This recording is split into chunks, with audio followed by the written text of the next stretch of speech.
Welcome back to the Lanterne Rouge Cycling Podcast, presented by Zwift, here with Benji for a triple header. Whilst the Belgium Tour finishes a little bit late, so we'll do Swiss, Slovenia, Occitanie, with Swiss being the main attraction of the day. Hard mountaintop finishing in Liechtenstein, actually, to Melbourne. 8.5 Ks, 9.2% short tunnel that's flat.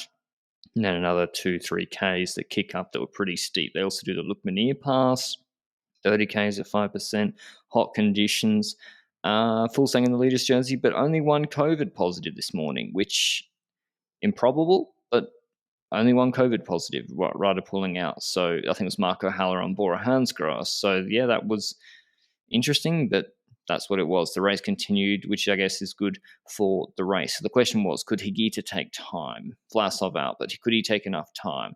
Could Thomas hold on before the TT? Could Fuglsang take more time on him? And who would win from the break? And we had your man, Benji, who was banged up and probably, I think he was at pretty long odds in the break, Jonas Zagira, but he had the opposite weather that he wanted. Yes, certainly. The rain man was not in the rain today. Hardcore sun on him today, but he was not the only man in that breakaway. The likes of a Pinot, like we mentioned yesterday, I think you mentioned him as a guy that could possibly in the breakaway, but the issue there was that he was relatively close in GC on 6 minutes and a half roughly. So we know when that happens that the peloton will have to control at some point near that 6 minute mark, and that's exactly what happened with the likes of Israel pacing throughout the stage and keeping that gap at about 4.5 minutes roughly, and then lowering it towards the last 20 kilometers to about 3 minutes when they started the final climb is what I would say. But did you see Zagiria or Pinot winning from that breakaway when you popped on the TV? I mean, did Thibaut win back in the day in the Tour de France in hot summer conditions when he won one of the stages? I actually thought Pinot. He was the favourite for the stage. He was actually $4, but his Zagira was kind of banged up. But I was looking back and thinking, what are Bora going to do? I said yesterday, and people think I have some sort of agenda against Bora Hansgrohe. I said on the pod yesterday, I was like, Higuita's the best climber left here. He should drop everybody on the climb. So they should back him up. What are they going to do with Schachmann and Grosjean? Do they really want to have three guys in the top 10 or shoot their shot for the guy to win the race overall? Could Israel really pace hard enough? No. Like, if we switched Martinez onto Israel, I think that makes a really big difference in how this race plays out. But what we had in the final was, this was vintage Skytrain. Like, down to, this was literally like watching one of Thomas wins back in the day, or Froome. Like, Frailer goes on the front. They got the most domestiques. They can dictate the pace. It's a long, hard climb. The other teams don't have the quality to lift the pace, or Bora choose not to, early with Schachmann and Grosjean. And yeah, like, what can teams do? Like, Fuglsang's just stuck, Benji. He can't attack early unless he's lucky if someone like Remco attacks early.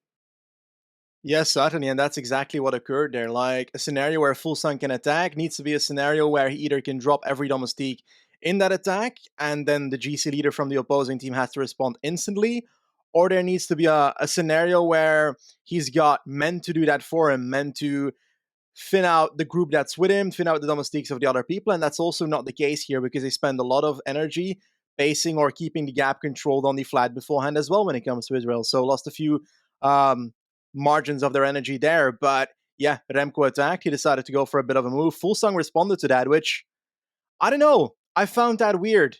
I don't know why. It's like Remco was too far in GC to actually matter for Fuglsang, or perhaps he was like, perhaps I can use Remco to pace for me while we've got Ineos pacing for, well, Danny Martinez basically at that point, or was it still someone else for Ineos?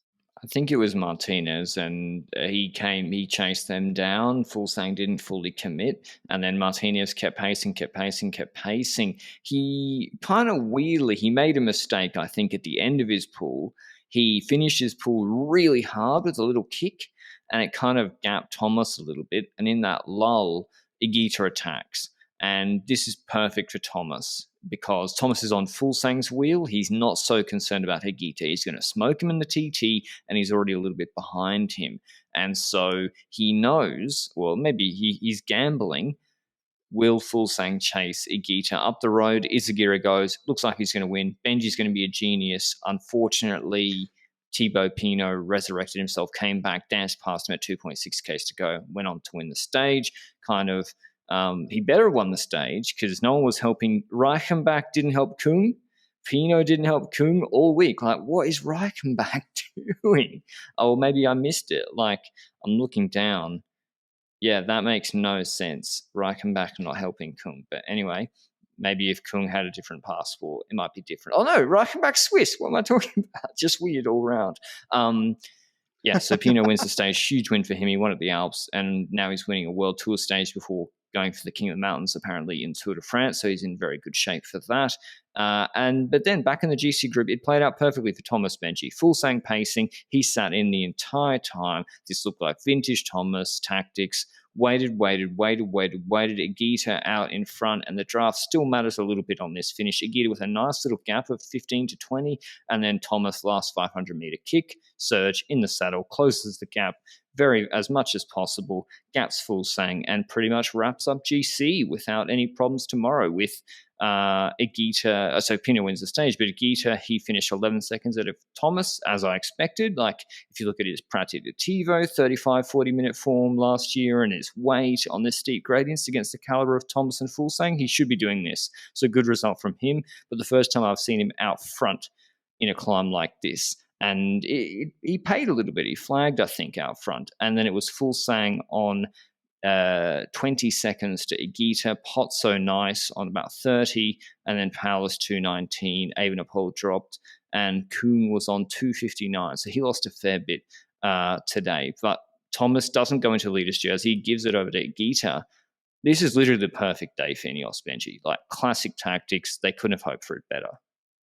Yes, certainly. On paper, it's beneficial that he's not in a Leeds jersey so that he doesn't need to wear the skin suit of the organizers in that time trial that's coming up. But on the other hand, if we're really honest, the time trial skill of Thomas versus Higita and Fulsang should be able to secure it regardless of the skin suit that he's wearing, in my personal opinion. So that wouldn't have moved the needle that much on paper unless he has a really bad day or Higita has the best time trial of his life that's like outstanding. Like, Thomas should have this in the bag based on the positions that we have currently. But the climbing was kind of how expected. But I said Thomas yesterday, but when it comes to Higita's finish, that spicy attack, Thomas needs to keep it more tempo until he can try and bridge in the final, like you mentioned. And he tried to do that. He got closer towards the end, brought it to 11 seconds, like you mentioned. But I feel like it's the scenario that was kind of predictable from the start, this race scenario. Break winning because Ineos isn't pacing because they don't need to. They are fine with their position. Israel doesn't have the manpower to make sure the break is in check, so that break goes to the victory. And then in the end, the only thing you indeed spoke about is, could Bora have done anything more to increase the gap between Higita and Thomas here? And I think they could have. They could have played it differently on the final climb, but I don't think it would have moved that much either, to be honest.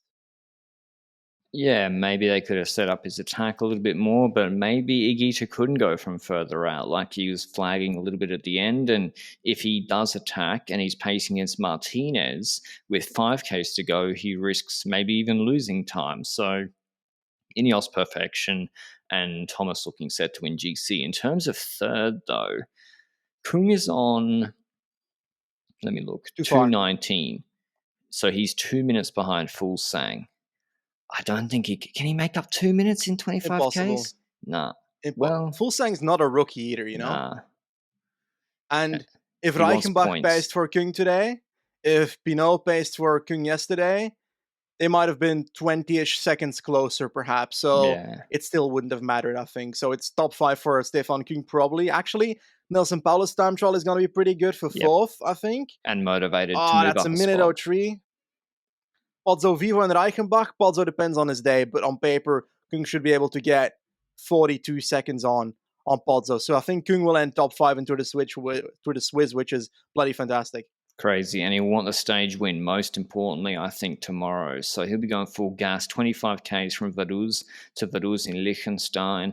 I think it's the capital. It's a bit rolly. Intermediate split at 12.5. We've got Evenepoel, who got dropped again today, but, I mean, he did a good TT in Algarve and got dropped. So who knows? Like, I still think he's going to top three the TT tomorrow. The favourites being Schachmann, Kung, and Thomas. But yeah, Kung, this is a great opportunity for him to win another World Tour TT. And Thomas, to get the job done, and big points on offer. Fuglsang will want to move up from third to second. Like, I know we talk points, but third to second is actually in GC a big jump. So he'll be super motivated, even if maybe the win is not, is a little out of reach. Like Israel are coming back. But before we get into their predictions for tomorrow, I mentioned our show partners. Zwift. Finding a social group on Zwift has never been easier. Zwift has recently refreshed their pace partners, and now it's easier than ever to drop into a group that suits the pace you're looking for. Pace partners are bots that ride at a consistent pace on a particular route and are a great way of riding with a group at an intensity that suits you. These are across Watopia as well as Makuri Islands, with power ranging from 1 watt per kilo average all the way to 4.5 watts per kilo. You can hop in with a pace partner whenever you like and for however long you like. You can give it a go today with a free 7-day trial from Zwift.com. So predictions, Benji, Tour de Suisse, final TT, who you got? I think I'm going to go with Remco probably for the time trial. Had to think for a bit because like Kung versus Remco's form and so forth, but I'm going to go with Remco either way. I'm going to go with Stefan Kung. I think it's the perfect length for him, similar length to Europeans. I think he'll get the job done at Swiss, and I think Thomas will obviously crash or mechanical notwithstanding, take Tour de Suisse GC, which is a huge win from him, and a guy who had to fight pretty hard, I think, with his contract with Ineos at the end of last year. Big win for him. And he's looking like their Tour de France leader with Yates COVID, Martinez not as good as him at Swiss here. Like, first week that suits him, crazy. He's back. Well, at least back at a really, really good level. But we'll go to Slovenia now, which was a bit of a cakewalk, to be honest, for Pogačar. Again, same thing. Mountaintop finish today, and Pogačar and Micah just rode away from everybody. Micah pacing, and they were doing it easy. They were kind of clowning in the last kilometre. They did rock, paper, and scissors for the win, and Pogačar gifted the stage to Micah, and he's still 3 seconds ahead of him on GC before tomorrow's station over Mesto. 2Ks, 9%. The Triska Gora climb, I don't know what Pog is going to do. Is he going to attack again there? He obviously can, but then he need to keep it up on the descent. Might be a day to let the breakaway win. I don't think Groeneweggen's getting over that, but what have you learnt in Slovenia, Benji? I'm struggling to find any insights from it. Whereas Tour de Suisse, Thomas is looking really good for Ineos, their TDF leader. Slovenia just is training for Pog.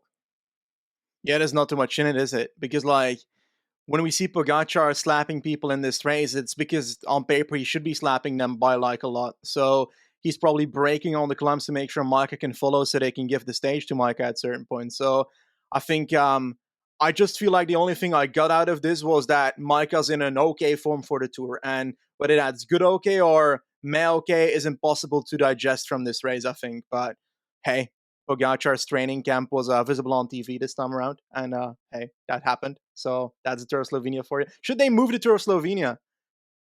I don't think Pog and Rog want to do it together at the same time. And okay. I mean, yeah, I'm thinking about points. Why didn't Bike Exchange send, where's Lucas Hamilton? Is he racing? There was some free points at Tour of Slovenia.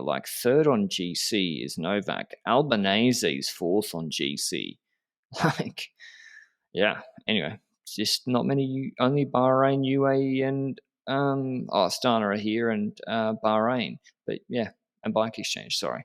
Anyway, Route d'Occitanie was the next stage. We had 34K stage yesterday. Today we actually had a mountaintop finish, and Benji was all over it because his man, one of his favorite young riders, C-Rod, was in the action. And I'm not sure he was Rodriguez today.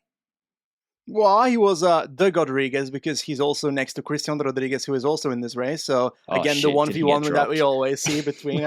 yes, Christian Rodriguez got dropped by Carlos Rodriguez on today's race, but how did it happen? We basically had a stage with three climbs, but the last one is a very long one that basically is two climbs after each other with a tiny bit of a, I don't know, not a valley, but like a plateau section in between is what I would call it. But on that fast 11.1K climb at 6.2%, the Col des Ares was basically Ineos spacing for Carlos Rodriguez at a pretty high tempo, to be honest. And it brought the group down to like 10 riders, but there were still like two domestiques for Arkea, for Quintana, who's also in that group. And Arkea lit it up and basically dropped everybody except for like Carlos Rodriguez and some other GC leaders. And then after that, Rodriguez attacked that group, and that is Carlos Rodriguez, and basically everybody except for Woods was dropped at that point, including Quintana. So that Arkea move did not really go as planned, I would say.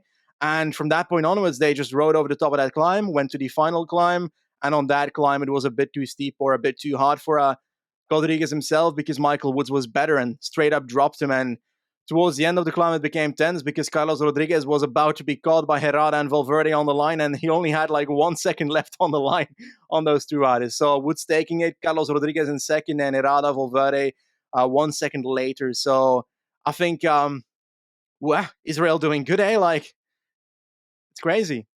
I know they're coming back. It's like education first. Powerless is looking good, and now they got Woods, Fulsang, Impy stage win, Hugo Ull pacing, and Nayland's looking good. It's a whole of team performance looking good, and they need it. And by my calculations, which are not my calculations, they're rules calculations on lanternerouge.com.au, they are going to be closing a huge gap to Lotto Soudal, and an even bigger like gap close because Lotto are still scoring to Bike Exchange, who are really struggling. And this hasn't been updated because the GC results aren't in yet. But right now, Israel are, quick maths, 950 behind Bex.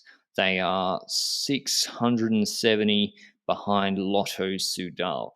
With the GC of Fulsang, if he goes into second tomorrow with Woods, they're closing that gap by a half in a day. Well, not in a day, in a week or so. And they've still got maybe the Tour. Fulsang is looking in sort of shape where Fulsang can top 10 GC at the Tour, I think. But are they sending Woods as well? That's what I'm confused about. What can Mike Woods do at the Tour, Benji?